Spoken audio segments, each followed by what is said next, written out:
சர்க்கரை வியாதியை கட்டுப்படுத்த வேண்டும் என்றால் 60-70% அது உணவில் மட்டும்தான் சாத்தியம்.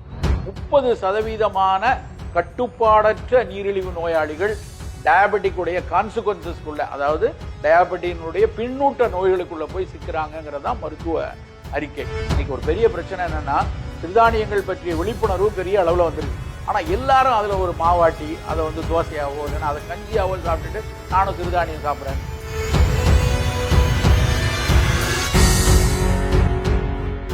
சர்க்கரை வியாதி இன்னைக்கு தமிழகத்துல கிட்டத்தட்ட 10% அப்படின்னு ஒரு கருத்து சொல்றாங்க. அதுல ரொம்ப முக்கியமான விஷயம் என்ன அப்படின்னா, மொத்த சர்க்கரை நோயாளிகள்ல வெறும் 10% பேர் தான் அதை கட்டுப்பாட்டில் வைத்திருக்கிறாங்க. 90% சர்க்கரை நோயாளிகளுக்கு அது கட்டுப்பாட்டில் இல்லை. சர்க்கரை வியாதியை கட்டுப்படுத்த வேண்டும் என்றால் 60-70% அது உணவில் மட்டும்தான் சாத்தியம். உணவில் சரியான ஒரு கட்டுப்பாடு கொடுக்க முடியாத ஒரு நபரால சர்க்கரையை ஒருபோதும் கட்டுப்படுத்த முடியாது. இது உலகம் முழுக்க இருக்கக்கூடிய பல்வேறு மருத்துவ அறிஞர்களும் சொல்லக்கூடிய அடிப்படை உண்மை இதுதான். அப்போ நான் எனக்கு டயபெட்டிக் வந்துருச்சு, என்னுடைய HbA1c 8 இருக்கு, என்னுடைய காலையில் என்னுடைய வெறும் வயிற்றில் பார்க்கக்கூடிய சர்க்கரை 150-160 இருக்கு, ஆனால் நான் மாத்திரை எடுத்துட்டு இருக்கேன், காலையில் ஒரு மாத்திரை போட்டுக்கிறேன், இல்லைன்னா காலையில் ஒரு இன்சுலின் போட்டுக்கிறேன், காலையில் ஒரு கஷாயம் குடிச்சுக்கிறேன், ஆனால் சர்க்கரை கூடி இருக்கு, அளவு கூடி இருக்குன்னு அலட்சியமாக இருந்துடவே கூடாது. ஏன்னா ஒரு சர்க்கரை அளவு கூடுதலாக இருக்கும்போது நீங்கள் மருத்துவம் எடுத்துக்கொண்டிருந்தாலும் கூட அது ஒரு காலத்தில் ஒரு 10-15 வருஷம் 20 வருஷம் ஆகும்போது சிறுநீரகத்திலேயோ இல்லை இதயத்திலேயோ இல்லைன்னா மூளையிலேயோ ஒரு பாதிப்பை கண்டிப்பாக கொடுத்துரும். 30% கட்டுப்பாடற்ற நீரிழிவு நோயாளிகள் டயபெட்டிக் உடைய கான்சிக்வன்சஸ்க்குள்ள, அதாவது டயபெட்டினுடைய பின்னூட்ட நோய்களுக்குள்ள போய் சிக்கிறாங்கிறதா மருத்துவ அறிக்கை. அப்போ அந்த 30% போய் நம்ம மாட்டிக்க கூடாது அப்படின்னா முதல்ல நம்ம எடுக்க வேண்டிய விஷயம், எனக்கான உணவு எது, நான் எப்படி என்னுடைய டயபெட்டிக்கு உணவை தேர்ந்தெடுக்கணுங்கிற ஒரு அறிவை ஒவ்வொருத்தரும் பெற்றுக்கணும். ஒரு சின்ன மெனக்கெடல் இருக்கணும். காலை உணவு நான் சாப்பிடும்போது எனக்கு அதுல இருந்து அதீத சர்க்கரை வரக்கூடாது. எல்லாரும் 2 இட்லி 3 தோசை இல்லைன்னா 2 பூரி ஒரு பொங்கல்னு சாப்பிட்டாங்கன்னா சர்க்கரை கட்டுப்பாடு இல்லாதவங்க அப்படி சாப்பிடக்கூடாது. காலையில காய்கறி துண்டுகளோ சுண்டலோ இல்லைன்னா ஒரு எக்கோ இல்லைன்னா ஒரு இந்த பாதாம் பருப்போ நிலக்கடலை இந்த மாதிரி உணவுகளை காலையில் எடுத்துக்கொள்ளணும். இதுக்கு நான் வெளியூரில் இருக்கேன்னா நீங்கள் கொஞ்சம் பயிர்கள் வாங்கி வச்சுக்கோங்க. ஒரு சுண்டல் அவிக்கிறதுக்கு ஒரு ராத்திரி படுக்க போகும்போது கொஞ்சம் ஒரு தானியத்தை தண்ணியில் ஊற வச்சுட்டு காலையில் எதிர்த்து ஒரு ஸ்டீம் குக் பண்ணுறதுங்கிறது ஒரு பெரிய வேலை கிடையாது. அந்த மாதிரி ஒரு சுண்டலை நம்ம வயிறார எடுக்கலாம்.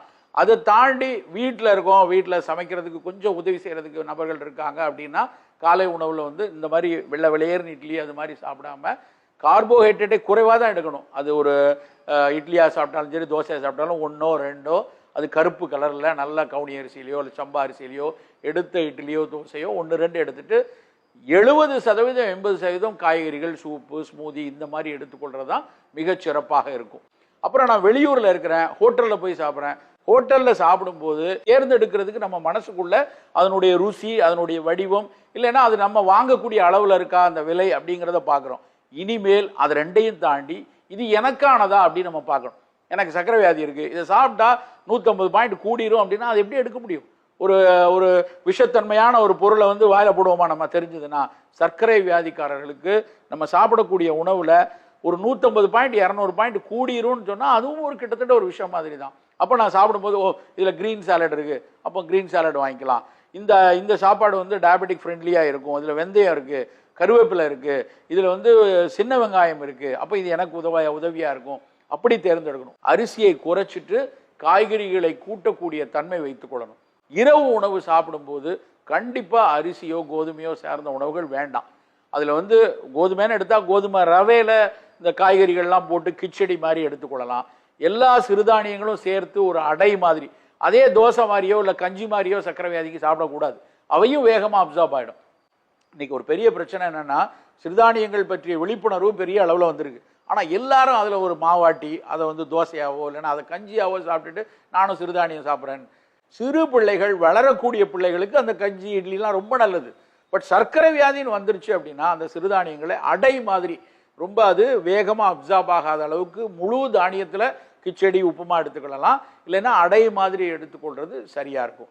ஸோ நாம் தான் தேர்ந்தெடுக்க வேண்டும். ரொம்ப ரொம்ப முக்கியமானது என்னன்னா அந்த கட்டுச்சோறுங்கிற கான்செப்ட். நமக்கான உணவை நம் வீட்டிலிருந்து தேர்ந்தெடுத்து எடுத்து சமைத்து எடுத்துட்டு போறதுங்கிறது ஒன்று நம்ம உடலுக்கு ஆரோக்கியம், இன்னொன்று இந்த மண்ணுக்கு ஆரோக்கியம். இந்த என்விரான்மெண்டல் டேமேஜஸ் பலவற்றிற்கும் காரணம் ரெடி டு ஈட் உணவுகள் தான். அப்போ நம்ம சாப்பாடை நம்மளே வீட்டில் சமைச்சு நம்ம டப்பாவில் எடுத்துட்டு வந்து சாப்பிட்டு பழகணும்னா, நம்ம மத்தியானத்துக்கு என்ன வேணும், கொஞ்சம் சுண்டல் வச்சுக்கலாம், கொஞ்சம் நிலக்கடலை வச்சுக்கலாம், 2 காய் வச்சுக்கலாம், கொஞ்சம் போல அரிசியை நாம் வந்து சமைச்சு எடுத்துட்டு வரலாம். இது எல்லாத்துக்கும் சேர்த்து கூடுதலாக 20 நிமிஷம் நமக்கு தேவைப்படும். அந்த 20 நிமிடம் நாம் அடுப்பங்கரையில் நாம் செலவழிக்கிற நேரம் வந்து 20 வருஷம் நம்ம வாழ்க்கையில் நமக்கு கிடைக்கும். ஸோ சர்க்கரை வியாதியை பொறுத்த வரைக்கும் கூடுதல் கரிசனமும் கூடுதல் மெனக்கடலும் எனக்கான உணவு எது அப்படின்னு தேர்ந்தெடுத்து சாப்பிட்றது தான் சரியா இருக்கும்.